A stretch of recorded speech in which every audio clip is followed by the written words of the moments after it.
Hi everyone, welcome to the channel. Welcome if you're new. I'm Stacy, and today we are going to be doing a cloud practice.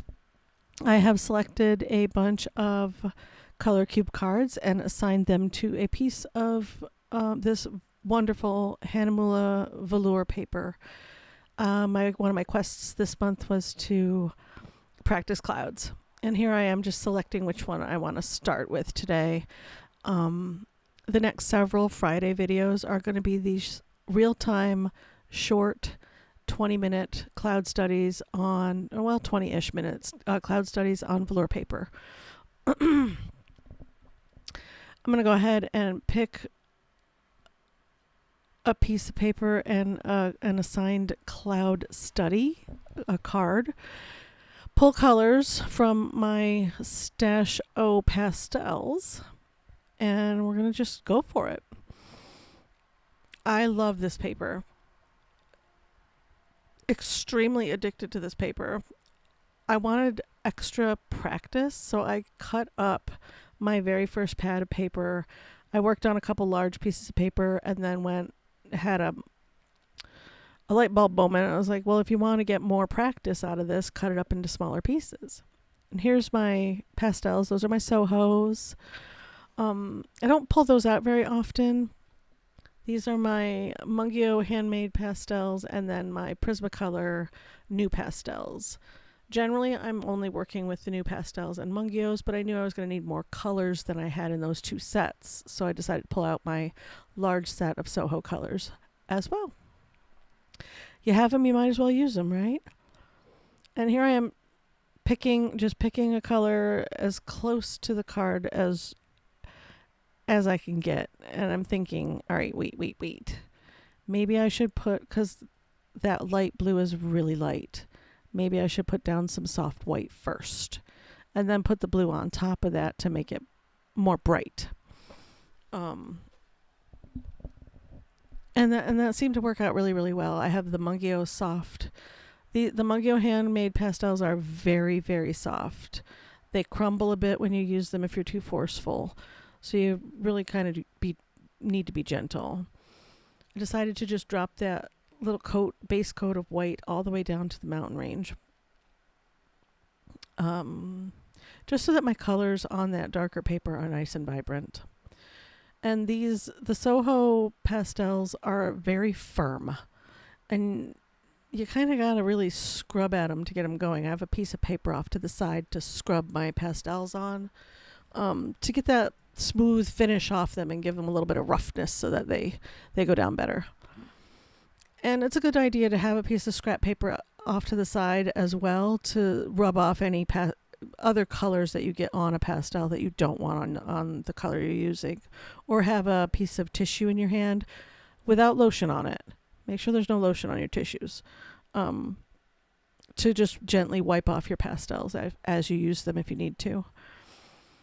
And I'm going to be setting all the colors I'm using as we go next to the color cards so that you can see which ones I'm picking throughout. And I'm just getting as close as I can. It does not need to be a perfect pick. I did agonize a bit though. Like, nope, that one was too bright. And this one's more of a purpley kind of color. I do see purples in there. But this is more dark than I want it to be. Since I put it down a little bit here, I figured I should probably put it down throughout, and we'll just put that back. And these studies are super quick and super satisfying.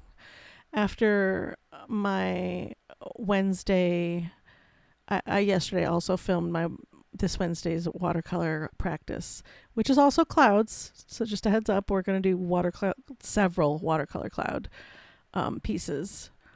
I get a little crazy in that one. So if you want to practice clouds with me on Wednesday, it's it's about an hour and a half. 100.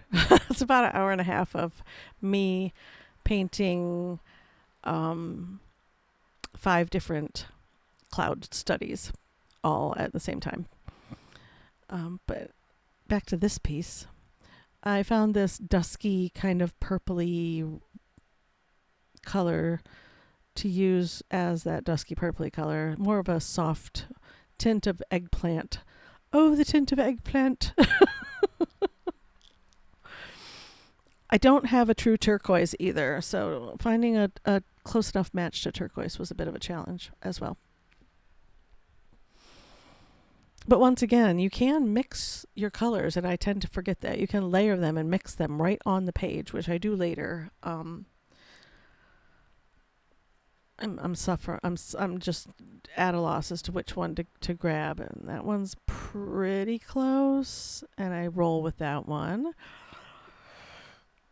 It's pink, but the pink feels like it has a bit of an orange cast to me. In the photo, not the swatches. It just feels like it has a very orangey kind of cast. That swath of pink on the bottom. So I use both. We're going to layer in orange and pink on top of each other and let them kind of filter through a little bit. And it really is pretty effective. Sorry about the road noise. The window's open. It got up to 90 in here today. Oh, and I decided to go in with a Mungyo soft handmade pastel, which is kind of a deep orange. And just go for it, because we can always layer on. And this paper really grabs the pastel and holds onto it. So you don't really have to worry about it shifting around where you don't want it to be. I don't feel like I had that problem at all with this paper. If you do get too much pastel on the surface of the paper, like the tooth is full and it won't take anymore, it will move around. I just tap it off and it falls right off. There we go. And I take that pink and just kind of softly skim it and create that soft blend. So satisfying, you guys. This paper is just dreamy to work on. It, like I said, it does take a bit of getting used to. It's not like a traditional pastel paper, like the Canson Mi Tints or a sanded paper, a lightly sanded paper. It does grab a hold of that pastel and really hang on to it. And it doesn't, there's not a lot of blending to do with your fingers or tools. Most of the blending I do is with other pastels on top of the previous color, and then kind of tap or push it into the page so that it doesn't shift around if there are particles on the surface of the page.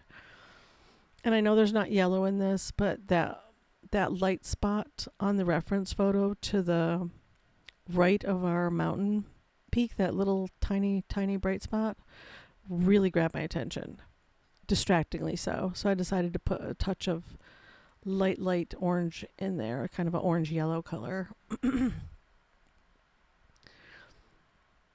It feels like a lot right now, but it does tame down a bit when I get that black in there for the mountain range. Here I am putting in that little tint. I go a little overboard, but there's a little shadow cloud back there, or maybe mountains peeking through the clouds or something. I'm assessing, how do I hold the paper? Which way do I want it? Usually I generally speaking would tape down the edges of the paper so that it has a nice border on it. Mostly because I don't have anywhere to hold on to the paper while I'm working. There's nowhere to hold it without doing a little bit of damage to the piece. So I decided to just pin it down with my fingers and go for it. Block in that black, and it really throws that sky into perspective for me and made the whole piece feel just right. These are so much fun to do. I hope that you guys will break out your pastels or colored pencils or paints or whatever you choose to use, whatever your favorite medium is, and practice along with me, because I had a lot of fun just doing a quick 20-minute study. 15, 20 minutes of just sitting down and going for it, seeing what'll happen.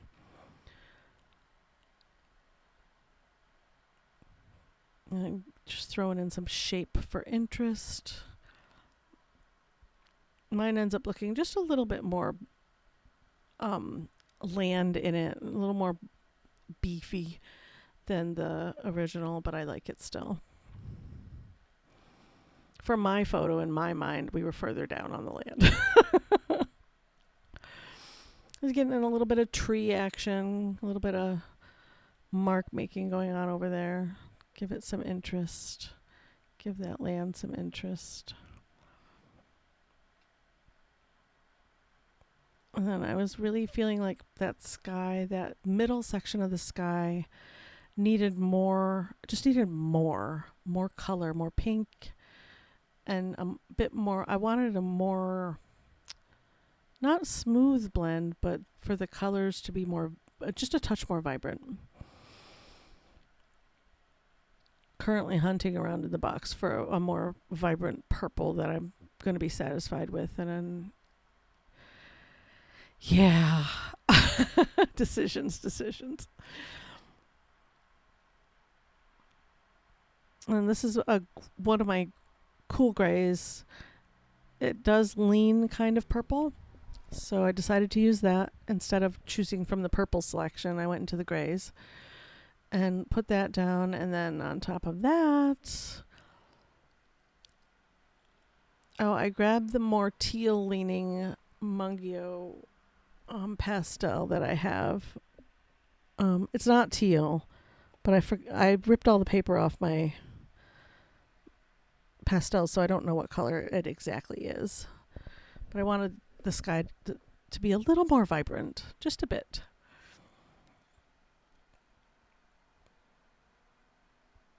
Artistic prerogative, right? You can tweak your reference photo to be whatever you want. My goal was to make it pretty close, to really practice making it look like the photo. I feel like I did all right. I'm very proud of these pieces. They're very satisfying to make and felt very easy for me, especially since I've been struggling with making clouds in watercolor. I've been really struggling with making clouds in watercolor, and having them feel like they look like the reference photo in any way at all. I feel like I miss the mark every single time. Not completely, but enough that I'm dissatisfied. You'll see if you watch Wednesdays, any of Wednesdays. I started out struggling. Somewhere in the middle, I decide to do my own thing, and then, yeah, it's an adventure. I really lost that little bit of light on that one side, so I decided to try and get it back, and I got too light, so I'm going over it with the darker to kind of kick it back a little bit. Because like I said, you can't really blend it off, but you can use the other colors to push it back or pull it forward to soften. That's what I'm doing here. I'm taking that white to kind of soften the glow back there, make it feel more like clouds than just a blend of color. Touch of movement. I do like a little bit of movement in my skies. Because if you've ever sat down and just watched clouds, they're never still. They're always shifting and moving, so stands to reason you can make your painting pretty much look how you want. I will grant you this. Pastels are very messy medium. If you don't like the mess, you can always wear gloves. Or they have tools now that you can put your pastels in, like you can for pencils. They have holders for your pastels. That's something to look into if you really want to do pastels, but you don't really like the dirt or the mess on your hands. That's a thought. I don't mind it. Doesn't bother me at all. The messier, the better. That's how I cook too. The more mess I make in the kitchen, the better it's going to taste. I swear, every time. If the kitchen's clean, dinner's not going to be that great.